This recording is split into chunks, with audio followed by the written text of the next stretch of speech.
Welcome to the Creative and Ambitious Entrepreneur Podcast. My name is Jen Clark. And I'm Elke Clark. We are a mother-daughter team who started our Zazzle e-commerce businesses over 10 years ago and have sold $15 million and counting of products on Zazzle with our designs on them. We had so many people asking us how we did this, so we created our signature course, the Profit by Design Academy, which teaches our 5 strategies for success on Zazzle. When we aren't helping creative entrepreneurs just like you create profitable e-commerce businesses, we love cooking food from places all over the world that we've traveled to, jet setting to our next dream destination, spending quality time with our close friends and family, or having fun creating our next bestsellers in our Zazzle businesses. In this podcast, we share actionable steps you, the creative, can take to make money in your e-commerce business on Zazzle. Each episode will take you one step closer to achieving freedom with your time, location, and finances. We believe that you can have anything you dream of, as long as you work smarter, not harder. And we're here to give you the tools you need to make your dreams happen. Let's get started.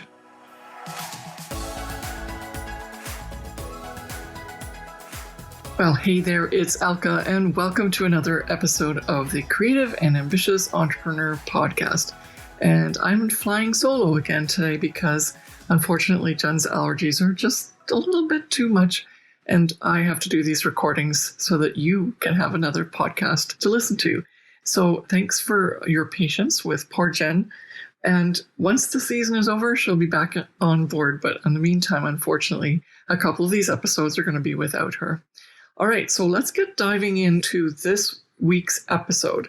It's called 3 Things That You Must Do Before Opening Up Your Zazzle Store. It's been something that people have really had a lot of interest around. And so we thought, we're listening to our viewers and we're listening to our listeners.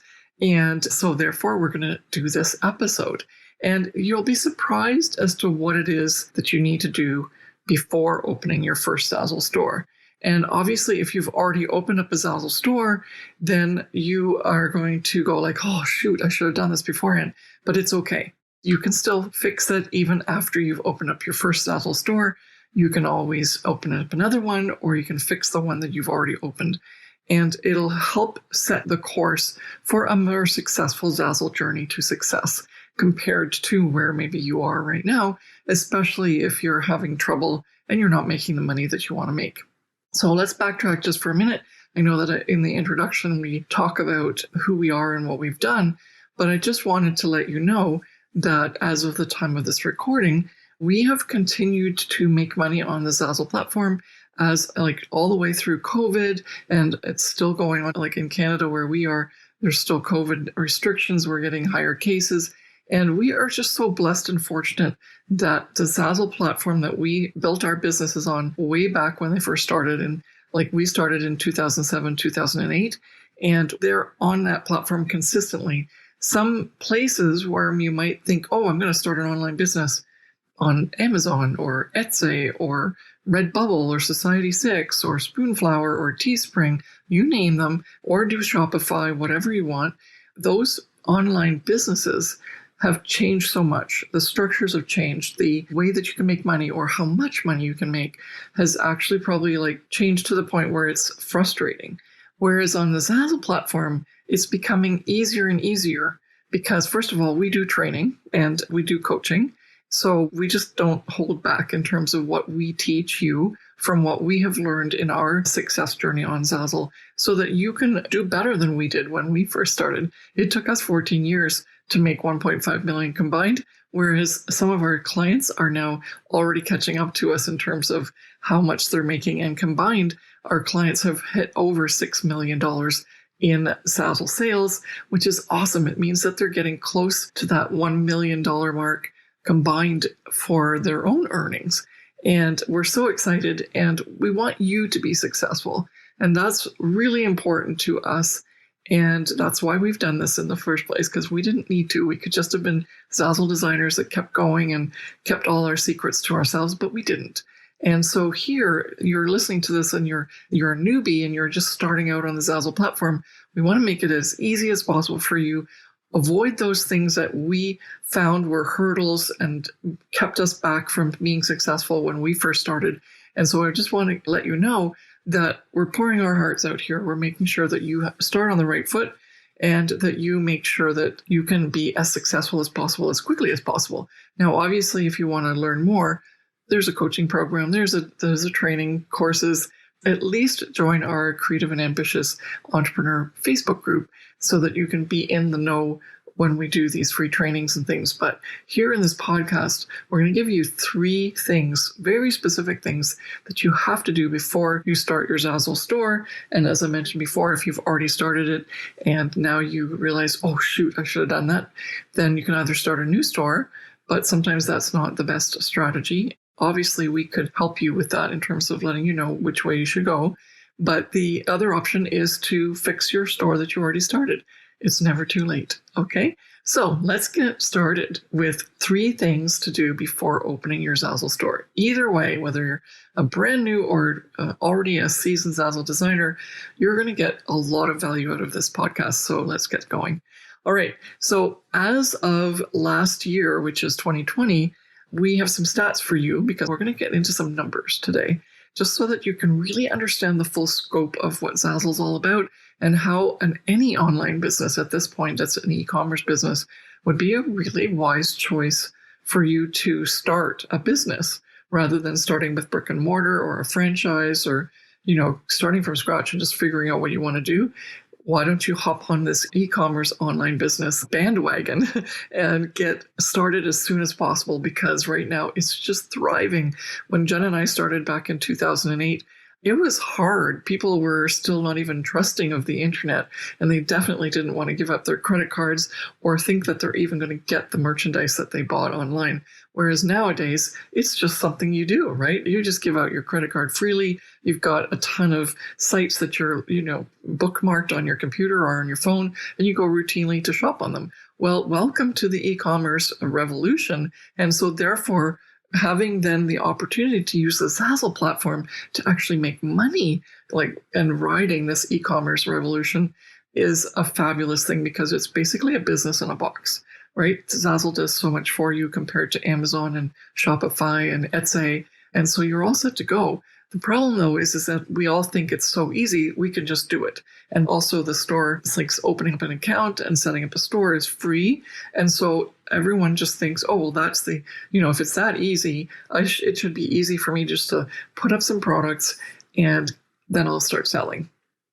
And this is where people get disappointed and frustrated because they try on their own and then they don't have that success that they're expecting.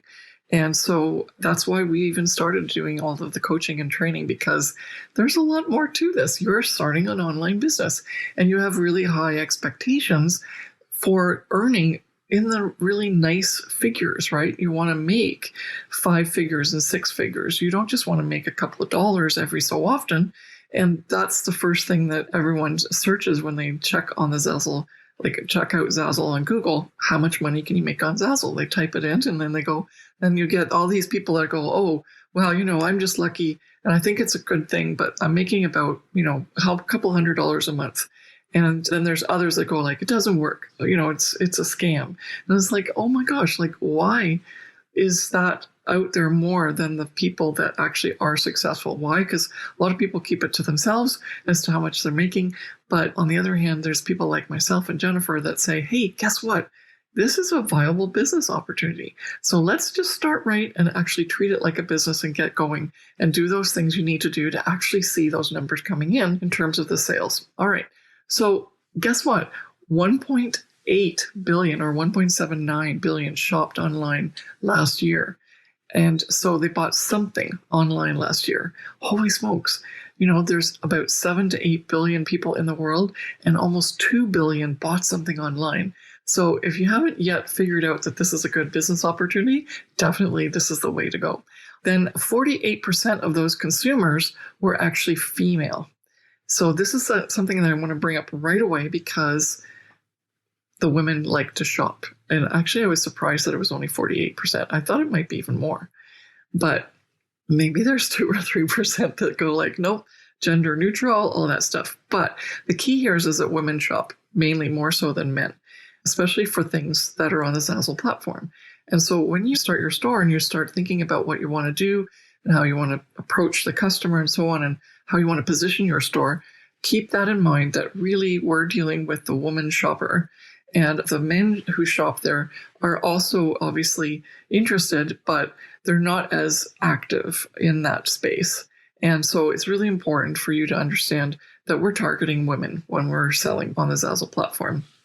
And so the other thing that's really, really important is that it's a really great thing for you to know some more numbers. And so that's our first point, is that you have to do more research, not just the fact that, great, it's a big business and I should get in on it, right? And that I need to target women for the most part. That's the overall encompassing idea. But now let's move into some details. And that is the first thing that you have to do. So you have to target, and you have to do more research and figure out what you're dealing with, right? So what I'm going to do is I've got some numbers ready for you, and I'm going to give you the links in the show notes as to where I found them, okay? So you can look them up and you can see more information and so on. All right, so the first thing is that on average, Zazzle has about 16 million views per month to the site, which is awesome, right? I mean, it's not the best. Amazon, I think, is even 10 times as much, but it's a lot more targeted because people who come to Zazzle know about Zazzle and they like shopping there. And so you have, like, even though you have like less views and people coming, those people are more dedicated and there's more happening with those people. They understand Zazzle. Whereas if you're on Amazon, you're just like looking for anything and it's like such a mishmash of things. And the customers, even though the numbers are bigger when you look at the stats, and even for like Redbubble and Society6, the numbers are higher, but that doesn't mean that those are targeted customers. So that's really important. But 16 million is still a really nice number for you to have as a base for the customers that you can attract or that you can talk to and say, here's my thing that I want you to buy. All right, so the next stat I want to let you know is that on average, the time that's spent on the Zazzle platform, which is really crazy, is 3 seconds, I think. I think it's 3 seconds. I hope it's not 3 seconds, but that's what I found. And I maybe I'm mistaken, but it's just an average anyway, unless it's a shopper, right? So you have, and that's just an industry standard, you have about 3 seconds or less to attract a customer.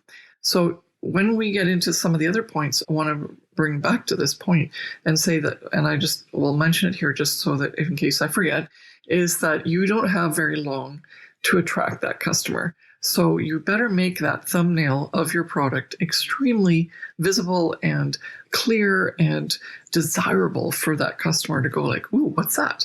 And then you've got them. Then there's the hook, and then they can look at your stuff in more detail and for a longer time period. But on average, scroll. Ooh, what's that? Right? So we want to make sure that we continue to attract that customer by the things that we do. And this is how you're going to set up your standard operating procedures, right, for your business, which is that, like, these are the things you're going to do before you even get started. You're going to say, every time I make a product, it's got to look really good as a thumbnail, because otherwise, how can I attract that customer? There's a couple other things you can do, but visually, that's what they're doing first. They're shopping by visually looking at the product that they are looking for. And so that's the first key piece in terms of knowing what to do before you start. So you have to already say, I'm going to design things that are visually attractive, and I'm going to make sure it's nice and clear, and so on. So those are things you can already take away from that one stat. And it's really important for you to, and even whether it's 3 minutes or 3 seconds, it doesn't matter. The most important thing is that it's a very, very short time. And the sooner you realize that, the better, because you need to adapt your way that you do your business to that so that you can actually attract that customer and retain that customer and get them through the journey to bring that to their cart and checking out. All right. So, and then typically a customer looks at 3.5 pages every time that they visit the Zazzle platform. So that means that they'll maybe look at the homepage, then maybe they'll click in, and then maybe they'll go to one other page, but 3.5 on average. So 3 to 4 places where they click when they're on the platform. And so that gives you a lot of opportunity, but it also allows you to understand the buying journey.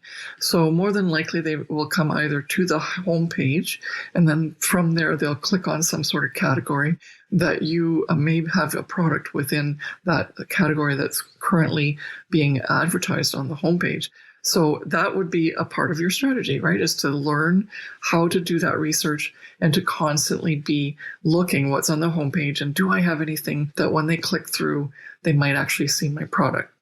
And that would then allow them to click the second time because they're going to click on a category that's interesting to them.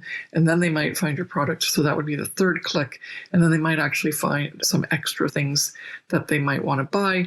And that's beyond this episode. But if you are like in the Zazzle platform already, you know there's something called collections. And so maybe using collections, they'll maybe even find more things that belong to your store that they'll buy in addition to what the one product is that caught their attention. All right, so that gives us a really good feeling that if we did it correctly and we're working with the Zazzle platform to really hone in on what Zazzle is directing traffic towards, then we could actually slip in with our products and be part of that journey that Zazzle's trying to give us anyway, right? They're helping us. They want a sale, we want a sale. And so therefore it could be very possible because that's the customer buying behavior. When they're on the site, they're there for at least 3 to 4 clicks that they visit before they leave. And so I think that's really exciting and a good thing because that way we can dive into that and slip into that Zazzle buying journey and make it as effective for that customer to find what they're looking for. And hopefully it's our product, right? Okay. And then the last stat that I'm going to bring up here, because I did the research for you, so I'm giving you a little bonus, is 82% of visitors that come to the Zazzle platform, and we're talking .com here, and it makes sense, obviously, because that's where it's located, although they have international sites all over the world in terms of, they have one place in Ireland where they do fulfillment, and I don't know if they're doing anything else more in New Zealand and Australia, but there are a lot of customers that come from New Zealand and Australia and from Europe, but the majority of people who buy from the Zazzle platform are still in North America, so Canada, Mexico, United States, or even United States in general. And so North America even adds a little bit more to the bottom line. So 82% of visitors come from the US. So you now know who your target audience is, right? So if you're targeting people in the States, then you have to target people in the States. You have to use the same spelling that they use in the States. And us from Canada, for example, we had to learn that when we first started on the Zazzle platform because we used all the Canadian and British spellings for things like favor or just strange little small differences in spelling make a big difference because the person that's looking for that product isn't actually using the same spelling. And so also that allowed us to understand that we're targeting an audience that's based in the US. So they have different customs and different holidays that aren't normally something that maybe they have in the UK. Or something that I actually found out was that in Australia, people didn't know what the word s'mores is, whereas in the States, that's a big thing also in Canada. And so just small little differences in terms of cultures and spellings and holidays and sort of occasions that the people celebrate will allow you to really target that US market.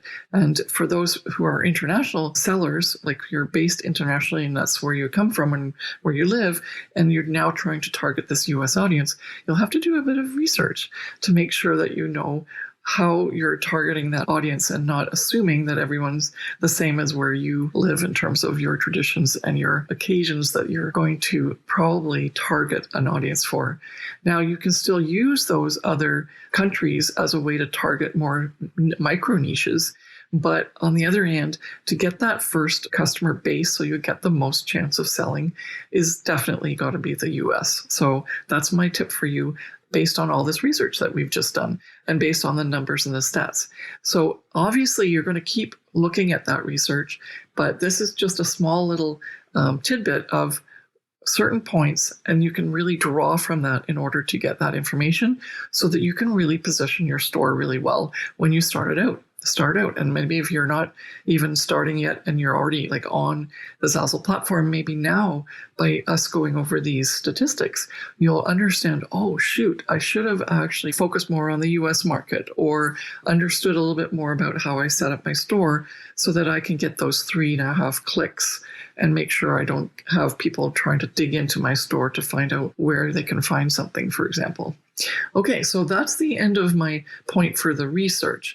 And obviously we can keep talking about that, and there's much more that we cover in the Profit by Design Academy coaching program, which is our signature coaching program. And I've got a link for that in the show notes as well, in case you're interested in exploring that a bit more, or just DM me on Instagram or in Facebook, and we can certainly help you and look into more as to whether or not the coaching program's for you at this point in your Zazzle journey to success. Have you heard about the Profit by Design Academy coaching program yet? Are you a new or current Zazzle designer who is struggling to figure out how to make Zazzle work for you? Worried that you're wasting your time using the throw spaghetti against the wall to see if it sticks method? And unsure how you can start and scale your Zazzle business to reach your first 5K month? Then the Profit by Design Academy coaching program is the perfect solution for you. You will feel confident, supported, and clear on how to create your dream Zazzle business. Imagine having the exact 5 strategies that we use to build and scale our Zazzle businesses, which have sold over $15 million worth of Zazzle products so far. And it's not just us. The 5 strategies taught in the Profit by Design Academy coaching program and the coaching support have helped our clients sell over $6 million worth of Zazzle products so far. Head to the show notes to grab the link, and we'll see you inside the Profit by Design Academy coaching program. Now let's get back to the show.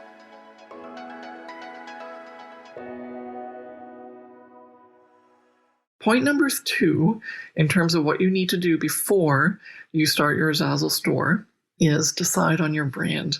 And oh my gosh, this is so hard for everyone, because they're all going like especially even our coaching clients, until they get the help that they need, they come in and they go like, we've tried so many things and we don't seem to know how to nail down the customer that we're targeting. And that's all you're doing with your brand, is you're putting your foot down and you're saying, this is what I'm going to offer you, right? And the fact that you have to make a decision and narrow it down is hard, because Zazzle is an incredible marketplace. Thousands of products, every niche possible. There's no limit in terms of where you can go and what you can target. And so, that's like a kid in the candy store. You're like, I don't know. But the main thing is to set your brand up in such a way that it expands with when you develop your abilities on the Zazzle marketplace. And so if you create more of a generic brand that, like, in terms of your name of your store and in terms of your logo and how you position yourself more as maybe a designer or as someone who has a certain style, then that's going to be so much better for you moving forward than if you right away say, well, I'm a shoe store, or I only sell cell phone cases, or something like that, or I'm only doing goth. But sometimes with the design specifics like goth or rustic or whatever, you can actually build out a very successful store if that's your thing, right? And you're targeting that audience, and you make sure that the audience is broad enough and also on the Zazzle platform for you to be able to actually get the volume of sales that you want. But if you're open to suggestions and amenable to starting with something that you want to bring to the Zazzle marketplace, but you might also be open to some other pieces that you hadn't thought of in terms of serving a customer for occasions or for fabrics or patterns or artwork. Obviously, not some of you actually start out coming into the Zazzle platform to sell your artwork, which is awesome. I do the same, and I also have my photography up there. But the idea here is think about what you want as a brand. And that can be anything you want. And that's the hard part, because it's not always that easy to make that decision. But even if you change your branding message later, the most important thing is to keep your store name relatively generic, but still useful, unique and interesting, so that it can develop into whatever it is that you do as you develop it on the Zazzle platform. And the reason I'm talking about this is it's happened so many times with our coaching clients they start with one thing, they go like, this is what I'm going to do. I'm going to do this. And then they get so involved in the Zazzle platform and see how versatile the tool is and how much fun they're having with going into some other areas. And they go like, my brand doesn't just fit there anymore. I have so many other things. And so by giving you this advice of deciding on what your brand is, but making sure that it allows you to expand, that's my biggest key takeaway for this point, so that you can really not have to go back and fix things or start another store or whatever, because that's just wasting your time and you're going to set back rather than keep moving forward in your Zazzle journey. All right, but once you do decide on that brand, and I did go a little bit off on that, I gave you a lot more information than I had in my notes, but the key here is that branding message has to be really loud and clear. And even if it's a generic branding, it still needs to have a really good logo, and you have to explain what you offer and who you're like, what you're all about. And so that people can say, oh, yeah, that's exactly, I resonate with that, because that's what you're doing. You're trying to build a brand that has the ability to help your customer know you, like you, and trust you. And so by thinking about all this before you start your Zazzle store is going to give you so much power later, because things are just going to click rather than it being a struggle and you won't know what it is. That is the struggle, except I know what it is. It's the branding. Okay. And so the one thing I'm going to give you as a link as well in this set of show notes is the link to something called TESS, TESS, which is just a really fancy, like short acronym for the site that the U.S. government has to allow you to search for trademarked and copyrighted items. So it's a really great way to, as soon as you decide on your brand and your store name, it's a really great way for you to double check to make sure you're not in a copyright violation, that someone else hasn't already registered the name that you want to go with. Because this isn't just a little tiny store and username on the Zazzle platform. This is your brand. This is your store. This is what you're going to call your Instagram account, your Pinterest account, your Facebook account. It's going to be your brand. Think big. Think like Kate Spade or Disney, because that's actually what you're doing. You're on the same platform as some of these really big trademark names, and you want to stand out. You don't just want to be like John 123 or I love cats, when you're really not. Like, that's just because you like cats, but you're not really selling cats. And so your store name and your username just doesn't, like, for your store, doesn't match. So this is the point in time where you have to make that decision and make it a good decision. And once you've checked to make sure there's no copyright issues, then you're all set to go, and you can start not only naming setting up that store and using that name, but also starting on the branding and logo and colors and what you stand for and what you're going to sell. So we get to point number 3. And this is really, really important, because I want you to decide who you're going to serve as customer. Some people say, oh, you've got to, decide on your customer avatar. And we do that exercise in the Profit by Design Academy coaching program. But just in general, who are you going to target, right? What is it that you're going to use the Zazzle platform for to serve your customer? And so people forget that. And if they're selling products, and, there's no interaction, especially on Zazzle. Zazzle takes care of everything in terms of fulfillment and customer service and customer billing, which makes it such a great platform, by the way. But we still have to remember that even though we don't have that interaction with the customer, we need to know who that customer is, and we need to know how to serve them. And if we don't know how to serve them, guess what? There's no sales. And so that makes it even a little bit tougher for us, because we don't have that interaction. We can't hear the customer say, this is what I want. And so we have to guess, but guessing is not the best way to do that. We go back to point number 1, which is research. And so you can actually do more research on your specific niche that you've decided to hone in on and be the dominant in that. That's always what we recommend anyway, is that you pick one thing first and just really do a good job so that you can be successful in that.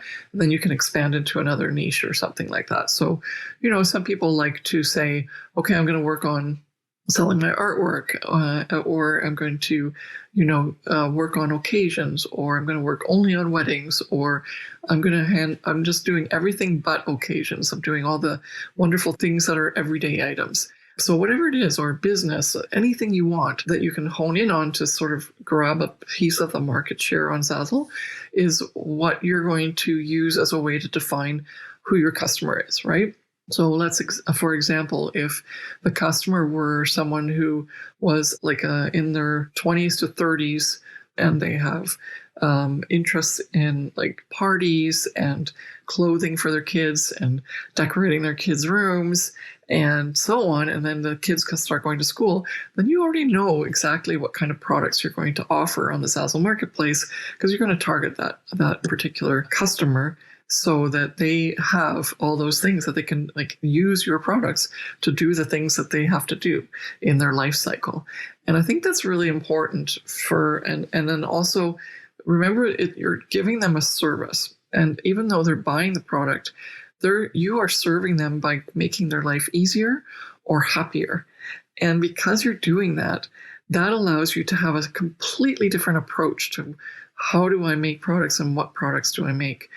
Because on the Zazzle platform, what happens is there's blank products. And if you're not familiar with that yet, I'm going to walk you through it. But there's just basically a whole bunch of blank products.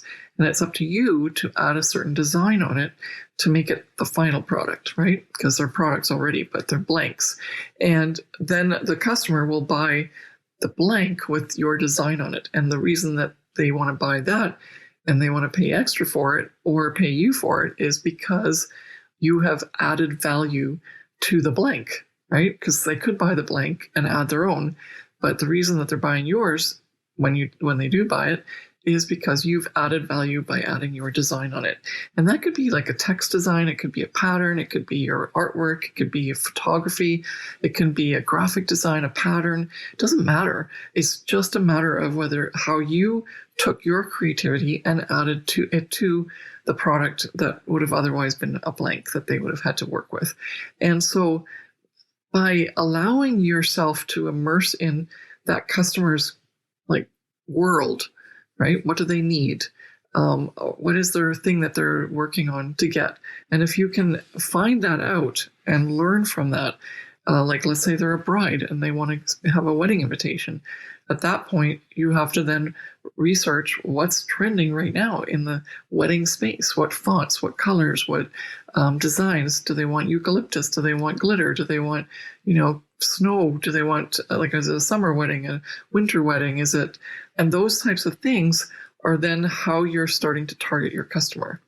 And by asking those questions and getting those answers, then it'll actually automatically tell you how and what you need to design in order to target that customer.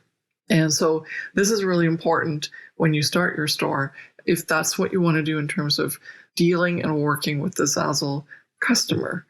And I'm going to just review this here, and then I'm going to give you a little bonus afterwards to help you understand exactly what else you could do on that Zazzle platform if you're new and just starting your store. Okay, so the most important is to have, in order to get going and have a successful Zazzle journey and start it out right, is before you open up your Zazzle store, do the research. And we've done some research with you here, but there's more to do. And just find out what those customers want and find out what's selling on the Zazzle marketplace, et cetera, et cetera.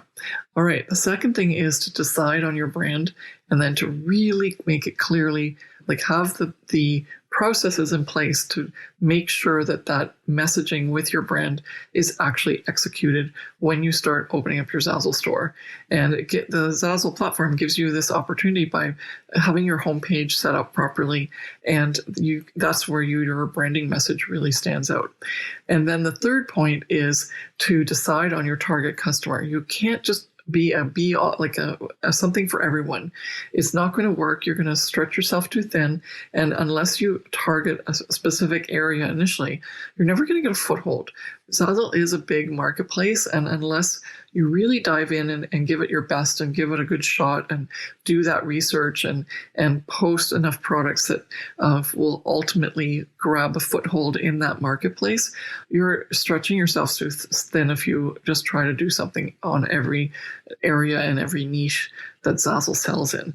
And so that's a piece of advice I'd like to give you to make sure that you get started quickly and as quickly as possible by honing in rather than expanding out. All right, so I promised you that bonus, and I'm going to give it to you here. If you are a person who already has traffic coming from something that you do, like a blog, or you have, like, you're known for your artwork, then you have an advantage over others on the Zazzle marketplace who are just coming in because they realized, oh, I'm going to try this. I'm not even creative. I'm just going to do this. So if you're already like known for something, then it's going to be very easy because your brand will be you, and your brand will be your name, or your brand will be your name plus fine art or something like that. And if you have a blog or a website where you have a lot of traffic that comes to your site, your opportunity to sell and merchandise whatever you have is already branded is amazing, because you're going to be able to drive that traffic from your website externally to the Zazzle platform, to your Zazzle store, and it's going to generate not only the royalty income, which is all what we've been talking about here, is how to make sales, which means that you'll get a royalty based on what you set it at. We suggest 10%, but you can do it higher, anywhere from 5 to 99%. And then the idea is that by driving that traffic from your external site to your Zazzle store, you can make an extra 35% in referral fees. So all of a sudden you can make somewhere between, well, instead of 10%, you can make something like 45 or more. And that's going to really change the outlook and success that you get initially. If you can already add the referral income as part of your income that you get in, Zazzle pays you out every month. So that's my extra bonus for you. If you want to have more of a discussion on that as to how that all works, then the right place is to message us, and we can talk and see how this can happen for you and how you can take advantage of the Zazzle platform so that you can earn more money. All right, so thanks so much for listening, and we will see you again next week. Take care.